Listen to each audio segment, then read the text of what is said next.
Em verdade vos digo que não ficará pedra sobre pedra que não seja derribada.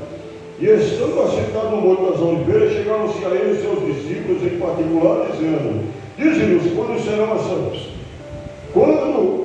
essas coisas, e que sinal haverá da tua vida e do fim do mundo? E Jesus respondendo disse-lhes: acautelai-vos, que ninguém vos engane, porque muitos virão em meu nome dizendo: eu sou o Cristo, e enganarão a muitos. E ouvireis de guerras e de rumores de guerra. Olhai e não vos assustei, porque é mister ou necessário que esse tudo aconteça, mas ainda não é o fim. Porquanto se levantará nação contra nação e reino contra reino, e haverá fomes, pestes e terremotos em vários lugares. Mas todas essas coisas são princípios de dores. Então vos vão me entregar para seres atormentados e matar-vos-ão, e sereis odiados de todos a gente por causa do meu nome. Nesse tempo muitos serão escandalizados, e trair-se uns aos outros, e uns aos outros se aborrecerão, e surgirão falsos cristos e falsos profetas, e enganarão a muitos. E por se multiplicar a iniquidade, o amor de paz de muitos se esfriará. Mas aquele que perseverar até o fim será salvo. E esse evangelho do reino será pregado em todo o mundo e testemunha a todas as redes, e então virá o fim. Pode sentar-se, igreja, em nome de Jesus. Meus queridos irmãos e irmãs, missionárias, pastores, jovens, aqui nós podemos analisar que Jesus, ele não citou o dia que ele voltaria, né? Mas ele deixou os sinais, porque os discípulos perguntaram a ele no Monte das Oliveiras: dize-nos, quando serão essas coisas? E que sinal haverá da tua vida e do fim do mundo? Aí Jesus fez o que? Primeira coisa, alertou os discípulos para não estarem preocupados com templos lindos, bonitos. Porque os discípulos, a primeira coisa que eles vieram fazer foi o quê? Apresentar a Jesus, mostrar o templo de Salomão, que ainda estava edificado lá em Jerusalém. Aquele templo ainda estava edificado em Jerusalém, e os discípulos, eles estavam maravilhados com a construção daquele templo, que era muito bonito. O templo, se nós analisar lá na época que Salomão construiu, o templo era muito bonito, muito grande, imenso. Hoje nós vimos aí uma réplica dele, construída em São Paulo, por um dos homens aqui no Brasil, que são dos grandes líderes. Eu não considero igreja, mas ele fez uma réplica do templo lá, que é maravilhoso, é muito bonito. E os discípulos, eles acharam lindo aquele templo e chamaram Jesus e disseram: olha só que maravilha, que estrutura de templo. Só que Jesus disse: olha, não vedes tudo isso? Em verdade vos digo que não ficará pedra sobre pedra que não seja derribada. O que Jesus quis dizer? Que o templo feito por mãos de homens, ele ficaria no passado. Deus não habitaria mais em templo feito por mãos de homens. Por quê? Porque a Bíblia diz que a glória da segunda casa será maior que a da primeira. Qual foi a primeira casa de Deus? O templo de Salomão edificou. Aleluia, ali era uma casa, e o próprio Deus disse assim, lá em 2 Crônicas 7, versículo 15 e diante, ele disse assim, aleluia, ele disse: e toda oração que se fizer nesse lugar, ele abençoou aquela casa e disse que toda oração que fosse feita naquele lugar, ele receberia. Só que aí o templo foi edificado por um homem que se corrompeu, e aí foram se corrompendo as pessoas, aleluia, mesmo naquele templo, adorando a Deus de forma que Deus não se agradava, entregando para Deus sacrifício de animais, aleluia, que muitas vezes eram cegos ou aleijados, e na palavra de Deus diz que muitas vezes Deus não recebia o sacrifício daquele povo. E Jesus, entendendo isso, ele vem, aleluia, o primeiro templo foi destruído, aleluia, por Nabucodonosor, aleluia, quando Israel foi saqueado pela Babilônia. Só que foi edificado novamente aquele templo, lá da antiga aliança, por José, por Oséias e por alguns líderes que Deus levantou e permitiu que fosse levantado o templo templo novamente. E aquele templo veio até, o segundo templo veio até a época de Jesus. Só que Jesus olhou para o templo e disse: não vede tudo isso? Em verdade vos digo que não ficará pedra sobre pedra que não seja derribada. 70 anos depois que Jesus morreu, ressuscitou e subiu ao céu, o templo de Jerusalém foi destruído. Segundo, ficou só o muro, que chamou o Muro das Lamentações. Mas o muro era tão, o templo era tão importante para o povo judeu, que até hoje o povo vai lá adorar uma parede. Uma parede, eles vão lá todo mês de Ramá, de Samá, e chama, e se reúne aquelas multidões todas, e coloca a cara na parede do muro lá. Veja que idolatria tinha o povo com o templo. Mas Jesus permitiu que fosse destruído. Agora na segunda casa é Jesus Cristo. Por quê? Porque a primeira casa foi o templo de Salomão. Aí Jesus veio e profetizou e disse: em verdade vos digo que esse templo em 3 dias será destruído, e em 3 dias será edificado. Aí disseram: é blasfêmia, está blasfemando. Só que Jesus não estava falando do templo lá de Jerusalém, de paredes. Ele estava falando do corpo dele.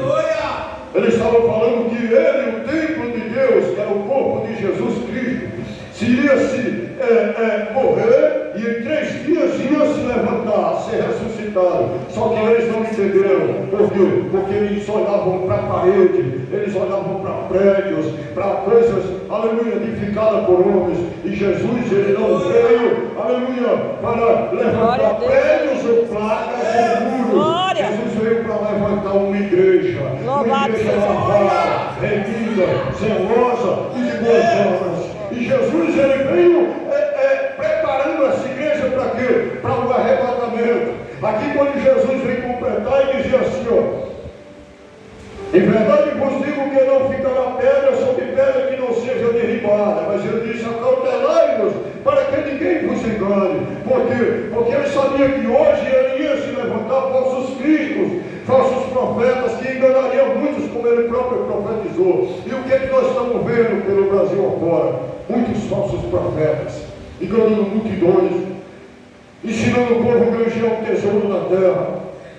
Não se fala mais em arrebatamento, não se fala mais em santificação, mas em renúncia. Não se fala mais em jejum e oração para se encher de Deus e esperar Jesus sobre as nuvens do céu. E Jesus não estava alertando aqueles homens, dizendo: acautelai-vos para que ninguém vos engane, porque virão muitos em meu nome dizendo: eu sou o Cristo, e enganarão a muitos. E é isso que está acontecendo, muitos sendo enganados. Aqui foi falado aqui sobre prosperidade. Deus prospera, o crente prospera. Só que ele não precisa ficar buscando, pedindo todo dia, inventando campanha, aleluia, mirabolante, inventando um monte de coisas, aleluia. Não, ele disse assim: Jesus ensinou o povo a prosperar e disse assim: buscai em primeiro lugar o reino de Deus e a sua justiça, e as demais coisas vos serão acrescentadas. Glória a Deus. Deus acrescenta tudo que nós precisamos. Ele sabe tudo que nós precisamos antes de nós lhe pedir. Não precisa ficar enganando ninguém, ficar mentindo, não. É só buscar o reino de Deus e a justiça dele, que ele acrescenta o que precisa. Ele acrescenta o que você precisa. E Jesus vem completando aqui, dizendo assim: se levantará nação contra nação e reino contra reino, fome, pestes, terremoto. O que é que nós vimos outro dia? Uma pandemia que matou 17 milhões de pessoas. 17 milhões de pessoas, muitos ricos morreram à sepultura. A conta estourando de dinheiro nos bancos, mas ele não tinha um oxigênio que é de graça do céu. Morreu sem ar, sem fôlego. Profecia cumprida, pestes, terremoto pelo mundo inteiro. O Haiti está destruído por terremoto, a Indonésia destruída por terremoto. O Japão, a China, tantos lugares sendo destruídos por terremotos, furacões destruindo os Estados Unidos. Outro dia passou um furacão, atravessou os Estados Unidos, matou centenas de pessoas, destruindo cidades inteiras. Outro dia, um temporal aqui no Rio Grande do Sul, ficou tudo debaixo d'água. O que é que nós podemos dizer das guerras que Jesus profetizou? Israel destruindo cidades inteiras. Israel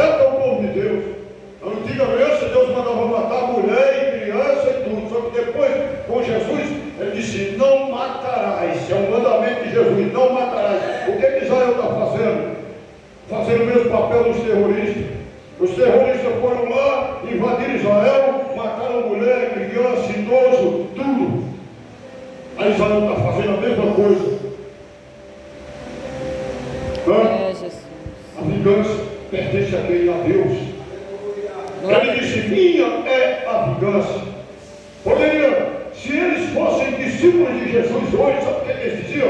Nós não vamos matar ninguém, nós vamos entregar a Deus, e Deus vai fazer justiça a cada um de nós. Porque ele disse que aquele que mata vai perder a salvação, o homicida não herdará o reino dos céus. Então nós temos que ter o quê? Amor, que foi pregado sobre amor, amor ágape, amor do Espírito Santo, amor sem acepção, amor sem desprezar ninguém. Por quê? Porque quando Jesus veio, ele não fez acepção, aleluia, de ímpio, ele não fez acepção de judeu, ele não fez acepção de prostituta, de ladrão, ele não fez acepção de cobrador de imposto de ninguém. Ele saiu amando todo mundo. A primeira coisa que ele foi pregar para aquele povo que era ímpio, do outro lado de Israel. E o que é que nós vemos hoje? O povo que se diz de Deus fazendo o quê? Matando, caluniando, defamando, aleluia. O povo que se diz de Deus, dispersando, aleluia, muitas vezes não alimenta o faminto, muitas vezes ao invés de orar, ele calunia, está o que? Despreocupado com o arrebatamento. Por quê? Porque o arrebatamento vai ser um abrir e fechar de olhos. É por isso que nós precisamos estar ligados no céu. Glória a Deus, aleluia. Amando, abraçando, aleluia, dando força, como aqui foi falado. Abrace, fortaleça as ovelhas. A Bíblia diz que nós temos que suportar o fardo fraco. Nós temos que abraçar o caído e levantá-lo. Aleluia, diz: eu sou contigo, meu irmão. Porque o único exército que despreza, aleluia, o seu companheiro é o exército cristão. Nós vemos aquela guerra lá, um soldado fica ferido, os outros enfrentam bala de fuzil, enfrenta granada, enfrenta bala de canhão, mas vai lá resgatar o companheiro e trazer ele nas costas. Muitas vezes morre junto, mas não deixa o companheiro correr. Assim tinha de ser nós. Andar num só espírito, numa só fé, num só Deus, num só batismo, suportando o fardo do zelo e ajudando. Todos unidos. Glória a Deus, aleluia, Jesus. Porque Jesus disse que nesse tempo muitos serão escandalizados, trair-se uns aos outros, e uns aos outros se aborrecerão. O que está acontecendo com o povo de Deus? Essa profecia de Jesus está cumprida. Por quê? Porque tanta divisão. Porque, aleluia, tanta divisão no meio dos crentes. Eu sou assembleano, não me comunico com pentecostal. Eu sou batista, eu não vou nem da igreja. Aleluia. Que isso? Nós somos uma família espiritual, unidas por quem? Pelo sangue de Jesus, unidas pelo Espírito Santo, uma igreja, uma família, unidos, uma família unida pelo Espírito Santo. Então nós precisamos voltar a andar preocupados com o arrebatamento. Por quê? Porque a Bíblia diz assim, revestimos como eleitos de Deus, santos e amados, com entranhas de misericórdia, com paz, benignidade. Olha, é assim que o povo de Deus tem que andar. É assim. As mulheres unidas, andando em oração, uma com a outra, dizendo: olha, nós estamos juntos aqui, vamos orar. O filho de uma está lá na droga, as outras se reúnem e dizem: vamos orar pelo seu filho, que Deus vai libertar ele, vai trazer ele para a presença. O marido está lá no bar bebendo, e as outras se reúnem em oração. Por quê? Porque a oração de um justo pode muito seus efeitos. A igreja unida em oração, aleluia, ela desfaz as amarras de Satanás, ela desfaz a obra do maligno. Portanto, ore glória a Deus, jejue, ore pela família umas das outras, e vocês foram levantados como colunas desse templo para orar, para jejuar e para andar unidas. Então, aqui Jesus vem alertando e dizendo: olha, surgirão muitos falsos profetas e enganarão muitos. Nós vemos aí pelo mundo inteiro os falsos profetas, em todo canto. A primeira coisa que um falso profeta faz é pegar a fama da rede social e entrar na política. Se vendemos partido político. Quantos pastores, quantos líderes estão hoje, no dia de hoje, brigando lá por política para ser eleito, a prefeito ou a vereador? Aqui ouvi as reportagens de muitos nem se lembram de Deus no dia de hoje, só lembra do bolso, da conta que vai receber, salário mensal. É por isso que nós temos que nos preocupar. Jesus está voltando e Ele vai voltar em um abrir e fechar de olhos, em breve. Então se prepare para o arrebatamento, porque tudo está cumprido. Ele ainda falou sobre a frieza do amor. Ele disse: por se multiplicar a iniquidade, o amor e paz e todos se esfriará. Jesus. Voltando à divisão, o que nós temos visto no meio dos crentes? Divisão. Por causa de quê? Por causa de uma roupa. Divisão por quê? Por causa de um cabelo. Divisão muitas vezes por quê? Por causa de uma veste. Por causa, aleluia, de uma moradia melhor do que a do outro. Por quê? Porque um tem um carro, outro tem uma bicicleta. Não, eu não quero nem conversa com isso aí. Por quê? Porque um tem um salário alto, o outro não tem nem o que comer em casa. Olha, eu não quero nem comer, isso aí está na prova de Deus. Mas sabe o que acontece? O evangelho genuíno era diferente. Eles dividiam, os que tinham, vendiam as suas fazendas e dividiam com os que não tinham. Ninguém tinha falta de coisa alguma. Glória a Deus, aleluia. E nós temos que voltar a ser igual. Jesus. Jesus está voltando. Eu vou deixar apenas um versículo para você meditar sobre os rios. Hoje eu estava assistindo uma reportagem lá dos rios Amazônicos.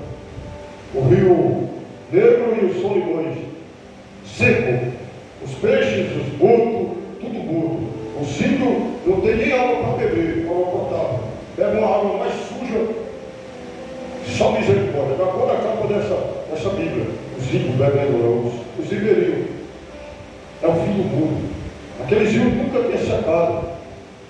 O rio Eufrates, uma profecia que Jesus ensinou aqui no rio Eufrates, usando João, Apocalipse 16, versículo 12, ele diz que João disse que o sexto anjo lançou a sexta taça no grande rio Eufrates, a sua água secou-se, e vi sair da boca da besta, da boca do dragão, da boca do falso profeta, 3 demônios semelhantes a rãs, que eles vão pelo mundo inteiro, congregando todos os reinos para a grande batalha. Esse rio lá está seco, pode pesquisar no Google, está seco o rio Eufrates.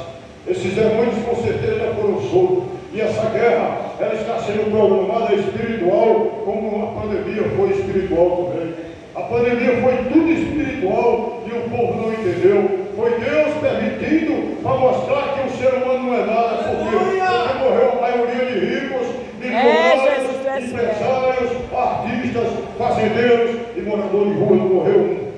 Eita Deus! Eu rodei a pandemia todinha pregando com minha esposa aí e não vi um morador de rua morto. Eita glória! Enquanto o empresário estava lá. Jesus, tu és fiel, Senhor. Aleluias, glórias. Jesus está voltando. Louvado seja teu nome. Esses governos do mundo inteiro estão sendo congregados por demônios para a grande batalha. Em breve, uma terceira guerra mundial estourará sobre a terra. E os crentes serão perseguidos, porque Jesus também falou. E nesse tempo, muitos serão escandalizados, trair-se uns aos outros, uns aos outros. É verdade. Então, já está havendo uma traição entre os crentes muito grande, um caluniando o outro, matando o outro espiritualmente, falando mal, defamando. Aleluia! E nós temos que voltar à igreja primitiva e dizer: Senhor, eu quero ser chamado de servo bom e fiel quando o Senhor voltar. Eu quero ser chamado de ramo frutífero na videira. Eu quero ser luz do mundo e sol da terra. Eu não quero ser jogado fora como um peixe ruim, mas eu quero, quando a grande rede for lançada, eu seja tirado como um peixe bom, como na parábola da grande rede. Amém? Então, essa mensagem bíblica para você, senhora, para você, senhores, se alertar que Jesus está voltando. É tempo de nós se ligar no céu, se preparar, deixe as suas vasilhas de azeite. E quando ele bradar, aleluia, na porta, dizendo: aí vem o esposo, sai ao encontro, você seja como uma virgem prudente, cheia de azeite na vasilha, para ele colocar para dentro. Amém? Que Deus abençoe a igreja, em nome de Jesus. E a reflexão fica até aqui, para a glória de Deus. Deus abençoe a todos.